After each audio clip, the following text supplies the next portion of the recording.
10장 44절부터 48절 말씀 같이 교독하겠습니다. 베드로가 이 말 할 때 성령이 말씀 듣는 모든 사람에게 내려오시니 베드로가 내려온 할례받은 신자들이 이방인에게도 성령으로 주심으로 말미암아 놀라니 이는 방언을 말하며 하나님 높임을 들음이로라. 이에 베드로가 이르되 이 사람들이 우리와 같이 성령을 받았으니 누가 믿음으로 지식의 품을 그만이요 하고 명하여 예수 그리스도의 이름으로 침례를 주라 하니라. 저희가 베드로에게 수의를 넣어 유하기를 청하니라. 아멘. 오늘 본문 말씀에 보면은 기적 같은 일이 일어났습니다. 고넬료의 가정이 구원을 받은 것입니다. 고넬료의 가정이 구원받은 일은 베드로에게도 놀라운 사건이었습니다. 유대인들은 이방인들에게는 구원이 없다고 생각했습니다. 성령님이 임한다는 것은 유대인들은 상상하기도 힘든 일이었습니다. 그런데 이러한 일이 고넬료의 가정에 일어나게 된 것입니다. 고넬료라는 이 사람에 대해서 10장 1절에서 이렇게 말씀을 하고 있습니다. 우리 같이 읽도록 하겠습니다. 가이사랴에 고넬료라 하는 사람이 있으니 이달리아 하는 군대의 백부장이라. 고넬료라는 사람은 이스라엘의 가이사랴라는 시가 있는데 그 시에 있는 이탈리아 군대 백부장이었습니다.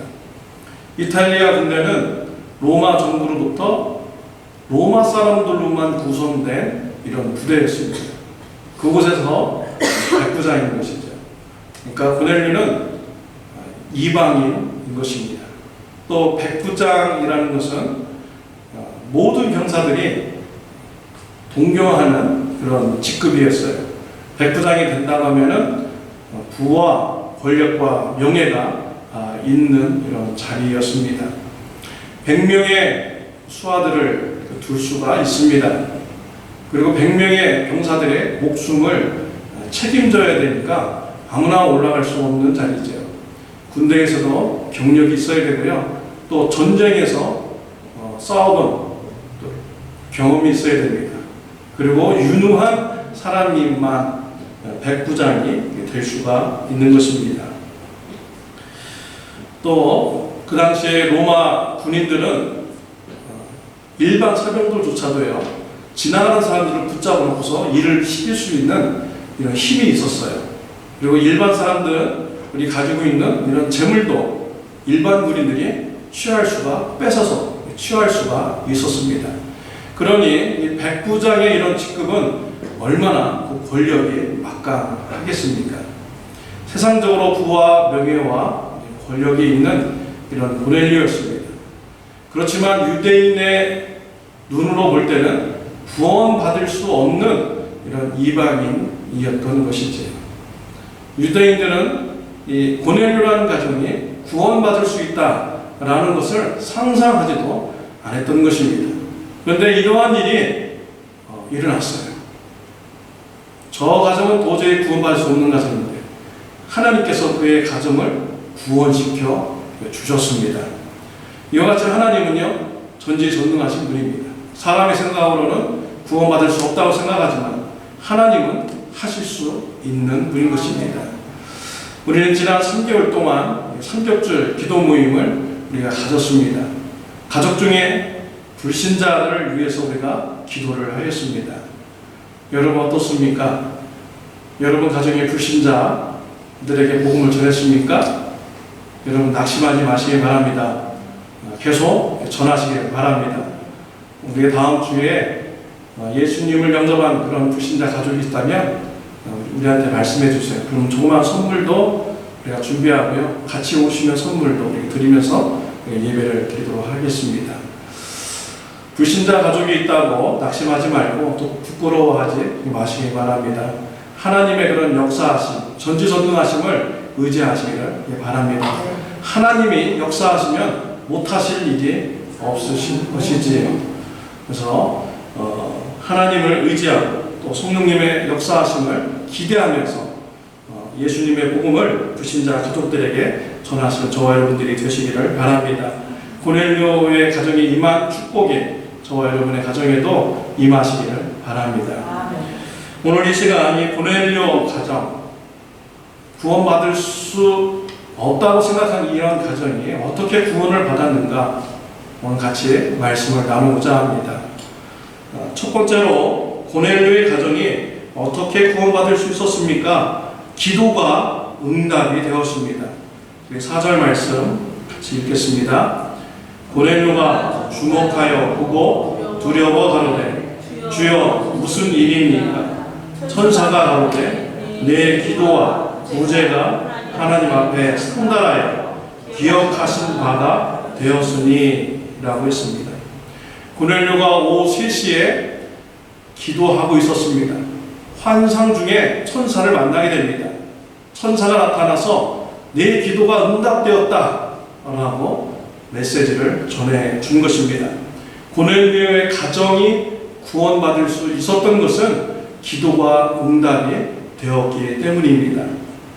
그러면 고넬료가 어떻게 기도를 드렸을까요? 사도행전 10장 2절에 나옵니다. 2절 말씀 시작. 그가 경건하여 온 집으로 더불어 하나님을 경외하며 백성을 많이 구제하고 하나님께 항상 기도하더니. 고넬료는 경건의 삶과 더불어서 항상 하나님께 기도하는 삶을 살았습니다. 경건이라는 것은 무엇입니까? 하나님을 닮아가는 삶을 말하는 것이죠. 고넬료는 하나님의 말씀을 듣고 그 말씀대로 살려고 열심히 몸부림을 쳤습니다. 그러면서 또 하나님 앞에 기도를 드렸던 것이죠. 하나님 보시기에 얼마나 기쁘시겠습니까? 이러한 자의 기도를 하나님께서 왜 응답하여 주시지 않겠습니까?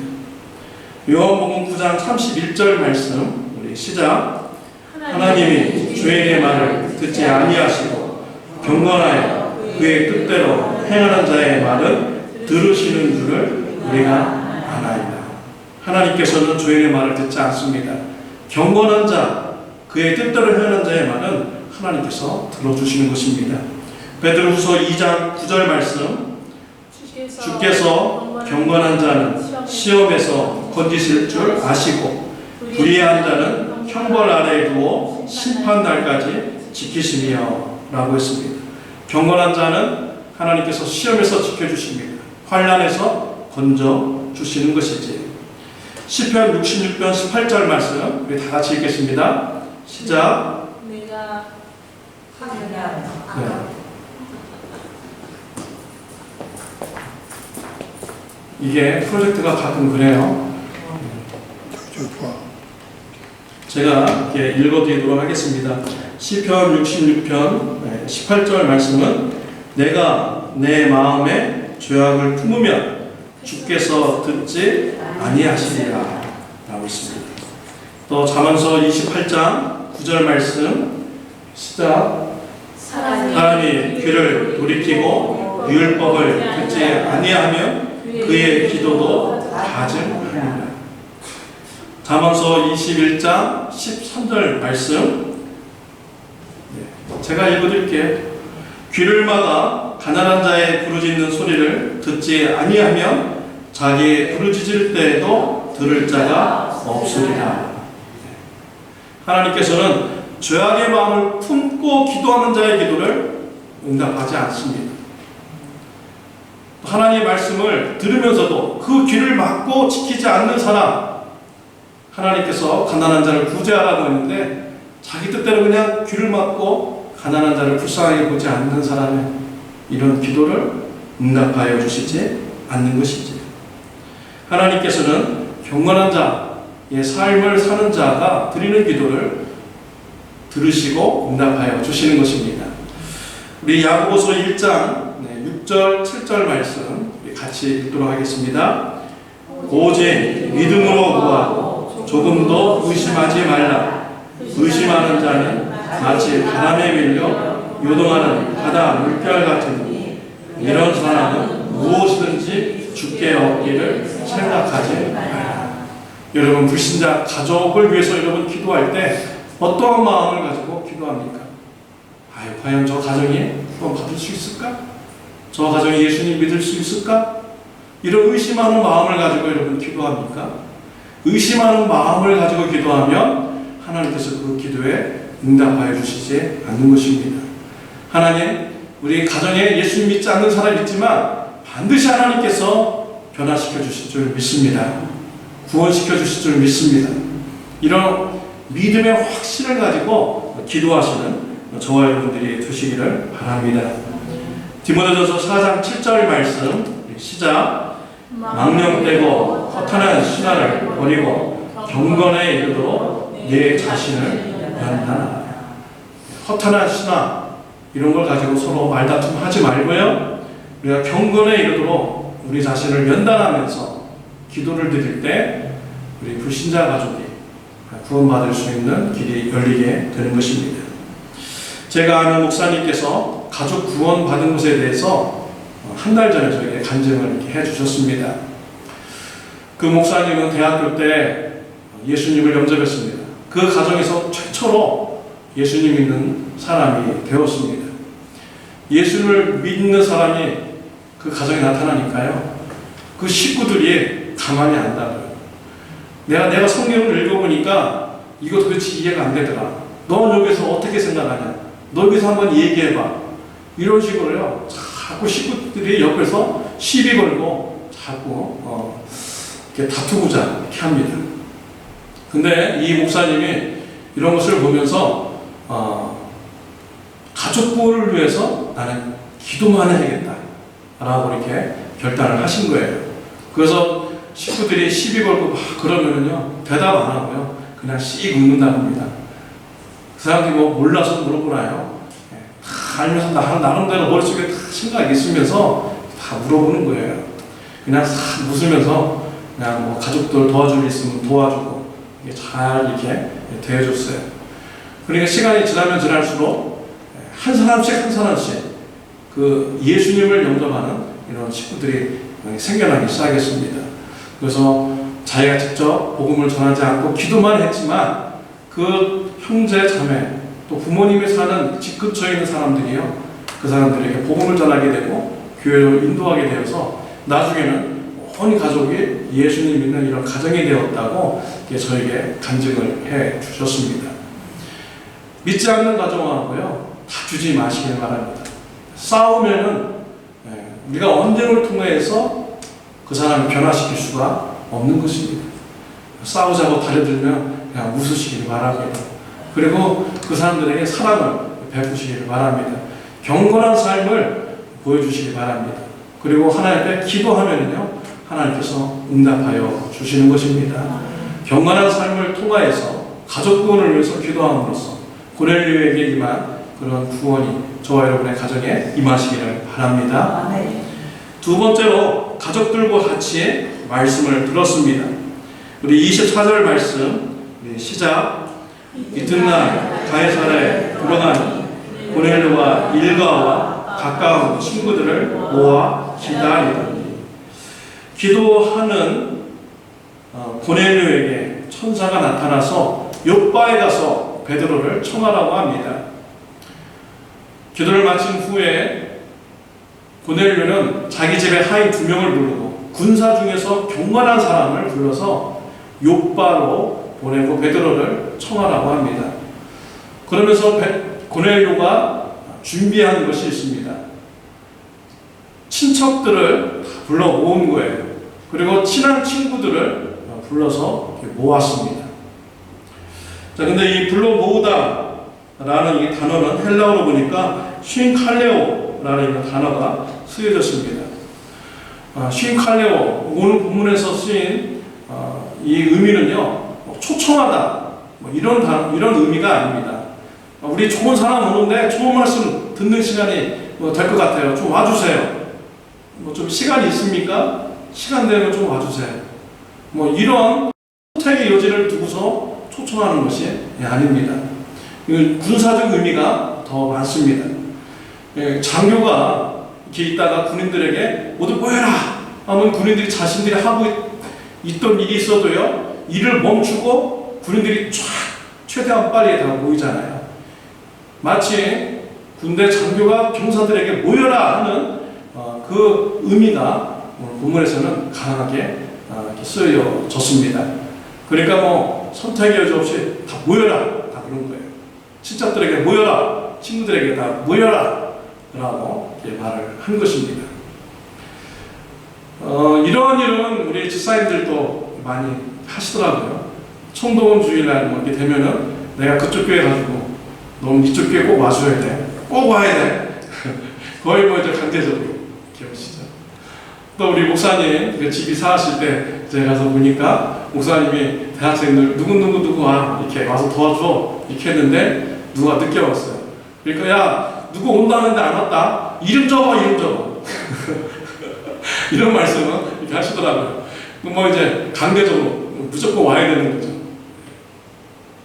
그런 의미입니다. 우리 예수님께서도 제자들에게 이렇게 불러 모은 적이 있습니다. 누가복음 9장 1절 말씀입니다. 우리 시작. 예수께서 12제자를 불러 모으사 모든 귀신을 제어하며 병을 고치는 능력과 권세를 주시고, 여기서도 예수님이 제자들을 부를 때 이런 의미로 이렇게 부르셨어요. 그러니까 제자들을 모두 다 모여라 한 거예요. 빠짐없이 다 모여 한 겁니다. 왜 그랬을까요? 제자들에게 귀신을 제어하고 병 고치는 능력과 권세를 주기 위해서 예수님은 제자들에게 강제적으로 지금 다 모여 라고 이렇게 말씀을 하신 것입니다. 제자들에게 정말 좋은 것을 주려고 제자들을 강제적으로 다 모이게 하신 것이죠. 그리고 권세와 능력을 주시고 각 마을로 둘씩 짝지어서 예수님은 제자들을 파송하셨습니다. 고넬료는 가족들과 친한 친구들에게 말씀을 듣는 자리에 모두 다 와서 예배 드릴 수 있도록, 다 들을 수 있도록 강제적으로 권면을 한 것입니다. 만약에 고넬료가 이때 혼자서 와서 베드로를 만났으면 어떻게 되었을까요? 그의 가정이 구원받을 수 있었을까요? 고넬료가 혼자서 베드로를 만났다 하면은 고넬료가 성령 체험을 하고요, 예수님을 영접하는 이런 일이 있었을 거예요. 그러나 그의 온 가족이 다 구원받지 못했을 것입니다.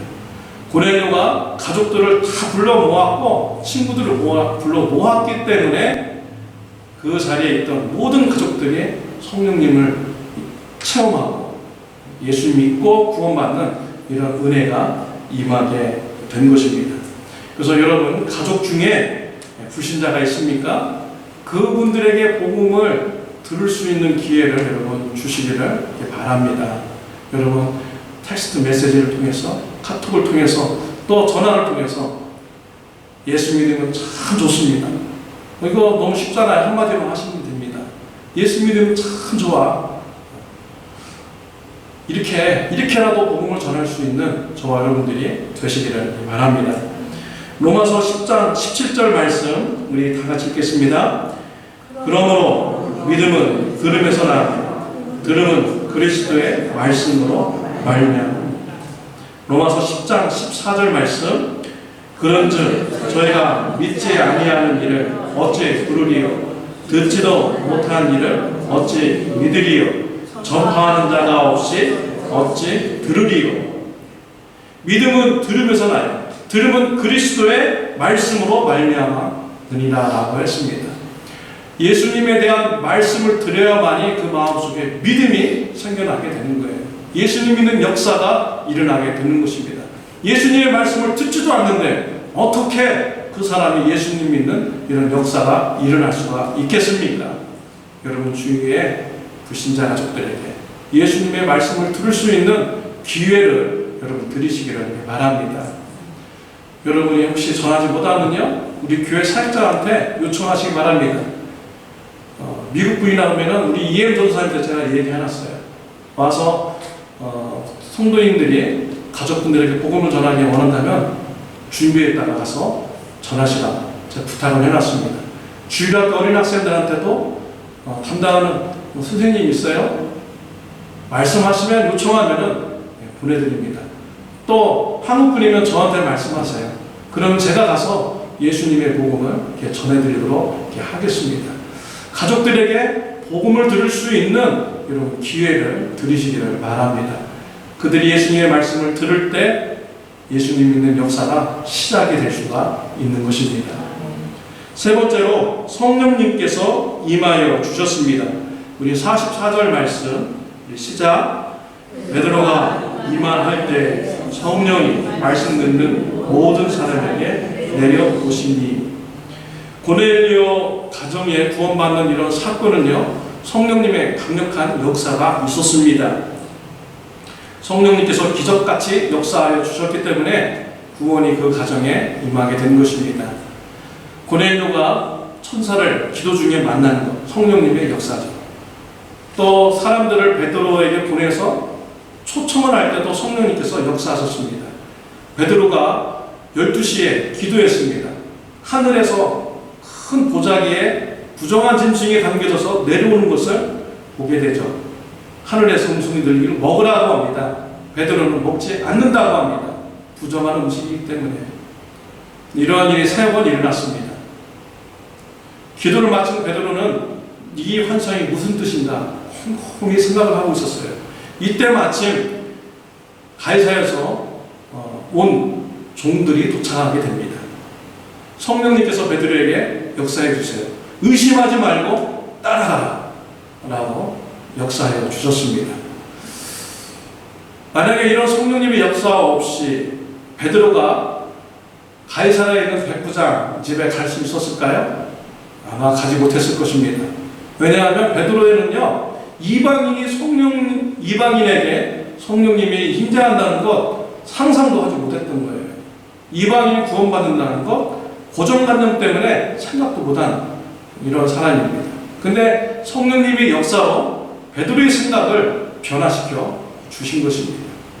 베드로가 가이사랴에 있는 고넬료의 집에 가서 예수님의 복음을 전합니다. 하나님께서 예수님에게 능력과 권세를 주셨습니다.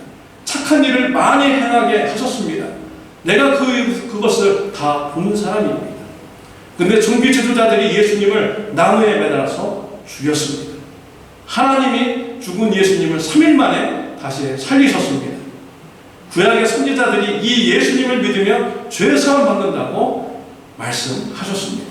예수님을 믿으십시오 라고 베드로는 고넬료 가족 식구들에게 복음을 전파했습니다. 근데 정말 놀라운 역사예요. 베드로는 단지 말씀을 전했는데요, 성령님께서 역사하여 주셨습니다. 말씀을 듣는 사람들에게 성령이 내려왔어요. 그리고 모든 사람들이 방언하는 이런 역사가 일어났습니다. 그 가족들 안에는요, 착한 사람도 있고 나쁜 사람도 있고 다 여러 별의별 사람들 다 있잖아요. 근데 성령님이 임해서 그 모든 가족들이 다 예수님 믿고 구원받는 역사가 일어나게 된 것입니다. 성령님이 내려오다, 원어적으로 보니까 하늘에서 비가 내려오다, 우박이 내려오다, 이런 단어로 쓰여졌습니다. 하늘에서 비가 내려와 보십시오. 땅에 어떤 사람들이 비를 맞췄습니까? 모든 사람들이 다 비를 맞아요. 착한 사람이든 나쁜 사람이든 모든 사람들이 다 비를 맞게 되는 거죠. 성령님이 그와 같이 그 가정에 임하게 된 것입니다. 경건한 사람도 있고 경건하지 않는 사람도 있는데 그 모든 사람들에게 성령님이 내려와서요, 다 예수님 믿고 구원받는 이런 기적을 성령님께서 일으켜 주신 것입니다. 로마서 4장 5절 말씀 우리 같이 읽겠습니다. 이를 아니할지라 경건하지 아니한 자를 의롭다 하시는 이를 믿는 자에게 그의 믿음을 의로 여기시나니. 경건하지 않는 자가 예수님을 믿는다면 그가 비록 경건하지 않을지라도, 일을 하지 않았을지라도 그 믿음을 보시고 의롭다라고 이렇게 칭하여 주신다라고 말씀을 하신 것입니다. 성령님의 역사가 있을 때 고넬료의 가정에 구원이 임하게 된 것입니다. 여러분의 가정에 불신자, 정말 저 사람은 구원받을 수 없는 사람이야, 바늘로 찔러도 피가 나오지 않을 사람이야 라고 생각하시는 분이 있습니까? 실망하지 마시기 바랍니다. 예수님의 복음을 전하시길 바랍니다. 기도하면서 전하시기를 바랍니다. 그리고 성령님의 역사하심을 기대하시기를 바랍니다. 성령님의 역사하심을 믿으시기를 바랍니다. 나는 단지 예수님의 복음만 전하면 되는 거예요. 나머지 이제 성령님께 다 맡기면 됩니다. 성령님께서 역사하시면 그 어떤 사람도 변화시켜 주시는 것입니다. 예수 믿고 구원받게 해 주시는 것이지. 구약 성경에 보면 요나가 니느웨성에 가서 복음을 전합니다. 40일이 지나면 니느웨가 무너지리라. 간단한 말이죠. 달려가면서였습니다. 듣든지 말든지 회개하든지 말든지 40일이 지나면 니느웨 성이 무너지리라 라고 외쳤는데요. 그 소리를 듣고서 니느웨 성 사람들이 회개하는 역사가 일어났습니다. 우리들도요, 가족들에게, 불신자들에게 예수 믿으면 참 좋습니다. 이렇게 간단한 복음이라도 전하면요, 성령님께서 역사하시면 불신자도 변화시켜주는 이런 기적이 일어날 줄 믿습니다. 사랑하는 성도 여러분, 성령님을 의지하시기 바랍니다. 기도하는 가운데 담대하게 하나님의 말씀을 전하시길 바랍니다. 그리고 성령님의 역사하심을 기대하는 저와 여러분들이 되시길 바랍니다. 고넬료의 가정은 구원받을 수 없는 가정이었지만 구원받았습니다. 고넬료가 경건의 삶으로 드리는 기도가 응답받았기 때문입니다. 고넬료가 모든 가족에게 말씀을 듣도록 하였기 때문입니다. 또 성령님의 강한 역사가 있었기 때문입니다. 고넬료의 가족처럼 저와 여러분의 가족이 복음화가 되어서 예수님 믿고 구원받는 축복이 있으시기를 바랍니다. 기도하시겠습니다.